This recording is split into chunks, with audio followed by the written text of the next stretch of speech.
asalaamaaleykum mbokk internet yu ñuy seetaan di safoo Bambey TV tey nag équipe bu Bambey TV dañu demoon CNRA Bambey doon leen defal reportage ci solution hydroalcoolique bi nga xamante ni waa ISRA waa CNRA bu Bambey ñoom ñoo ko defar ci seeni laboratoire mu nekk nag loo xamante ni des koy rafetlu moo taxoon ñu ne faaw ñu dem def ci reportage pour que Sénégal gépp pour Bambey gépp pour que àdduna bi yépp xam ne CNRA Bambey xam-xama nga fa te bu fekkee ni am na lëkkaloo boo xamante ni am nañu ko ak autorité yi nga xamante ni tey moo nekk Bambey yaakaar naa li ñuy jéggaani ji jënd ay gel li ñuy jéggaani ji jënd ay solution hydroalcoolique bi yaakaar naa bu ñu lëkkaloog CNRA bu Bambey loolu dees nañ ko mën a am te bu boobaa qualité ba nga cay am aussi qualité bu wóor la kon ñu déglu docteur Fall moom mi nga xamante ni moo nekk ci laboratoire ba ci explication yi nga xamante ni moom la seq ak équipe bu Bambey TV bi fa demoon ci laboratoire ba. jërëjëf sëriñ bi ñu ngi leen ok man maa ngi tudd docteur Diouma Fall di gëstukat fii ci CNRA du Bambey comme ni nga ko waxee ñu ngi leen di dalal fii ci centre national de recherche agronomique de Bambey le CNRA de Bambey fii ci laboratoire eau sol plante bu CNRA comme ni ngeen ko xamee nag ISRA structure publique la war na mën a bokk ci xeexum Covid 19 ci sens boobu la CNRA aussi comme am na expertise bi préparé ay solutions hydroalcooliques moom ci loolu lañu nekk tey ak en tenant compte du protocole défini par l'OMS pour préparer solution boobu nag comme am nañu jumtuwaay bi yëpp fii donc dañuy jël alcool parce que c'est une solution à base d'alcool éthanol moom la ñuy jël def ko d'abord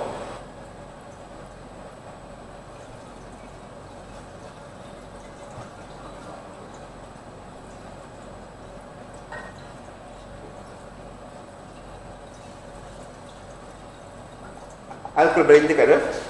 après tegaat ci eau oxygénée damay fàttali nag quantité bi yëpp xam nañ ko c'est défini par l'OMS pour d'abord ensuite tegaat ci glycérol bi pour noyal tuuti yaram bi après compléter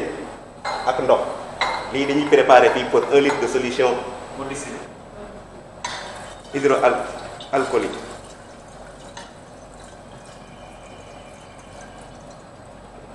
maanaam fii préparer déjà solution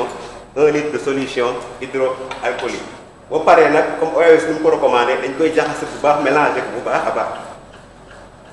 pour que lépp mën a jaxasu mën a mélanger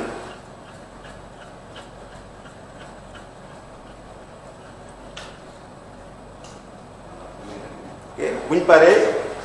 xam nga mën ko jëfandikoo nii dañ koy def ci ay flacon moo amee ay flacon yu 100 ml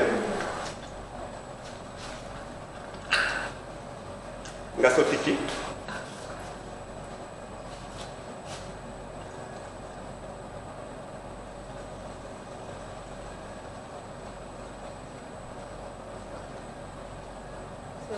voilà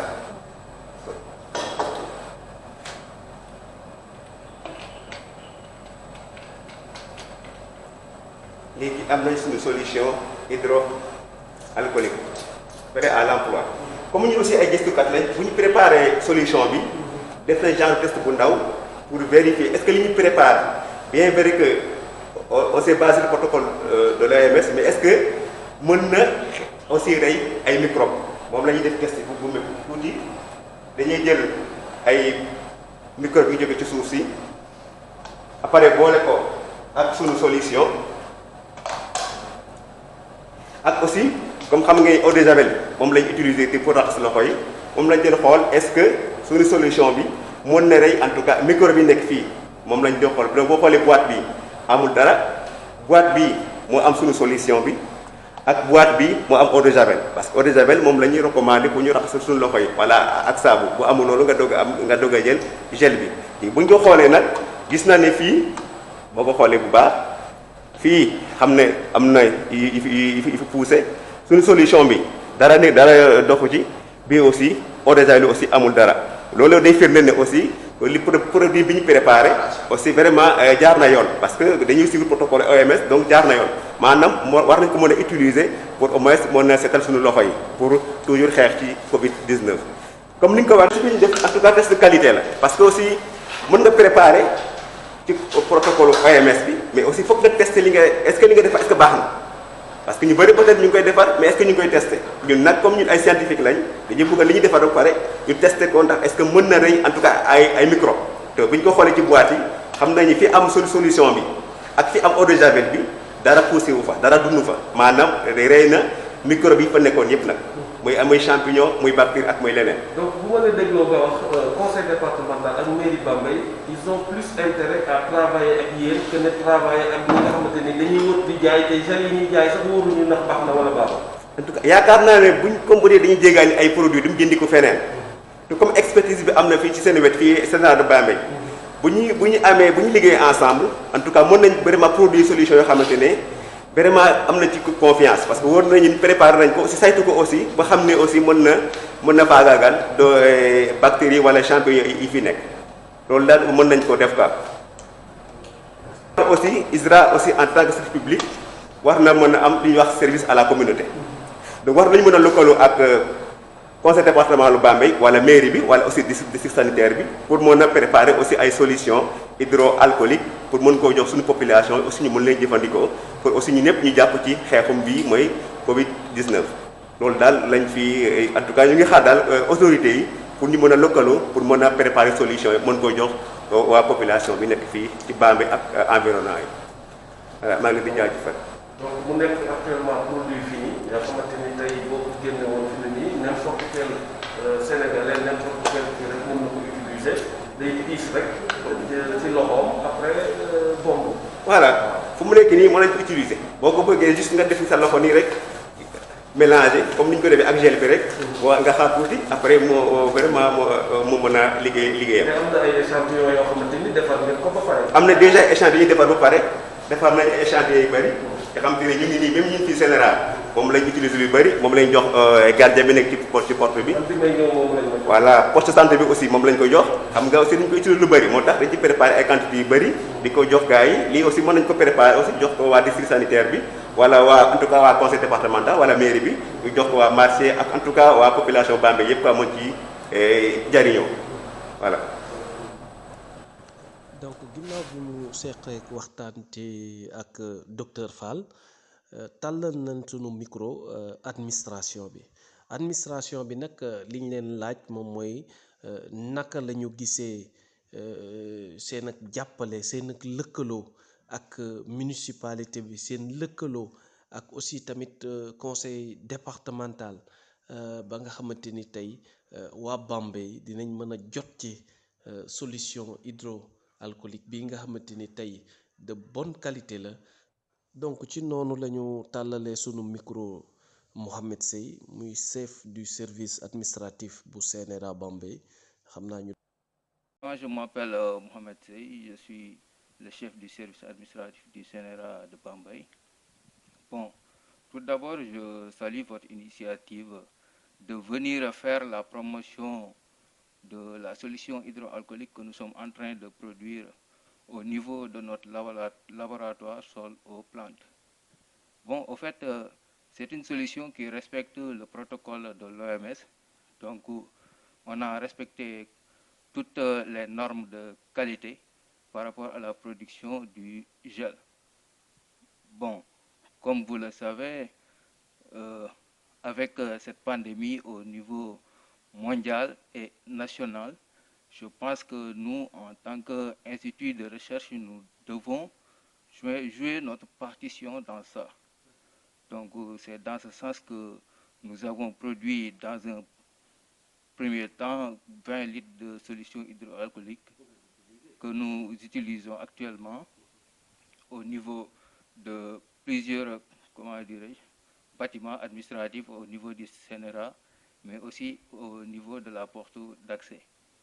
Mhm. Donc, est-ce qu'on peut s'attendre à une éventuelle collaboration entre les élus locaux, le conseil départemental et la mairie de Bambey, pour que toute la population soit vraiment bien servie d'un bon produit? Parce qu'on peut dire que peut-être les commerçants, les entreprises, ce sont des businessmen, ils ne se soucient pas trop de la qualité, mais en collaborant avec l'ISRA de Bambey, les élus sont sûrs de donner un bon produit aux citoyens. Oui, ouais, effectivement, effectivement. Comme vous dites, parce que nous avons reçu instruction de nos autorités d'essayer de collaborer avec les autorités qui sont dans cette localité pour participer à la lutte contre le Covid-19.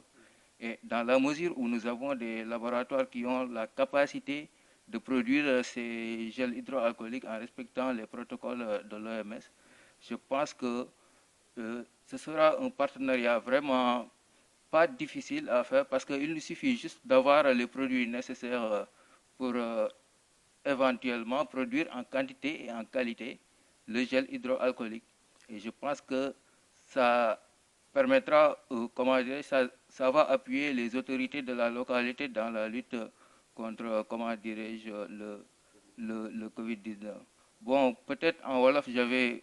omis de préciser que pour les produits, on a acheté en quantité. Peut-être que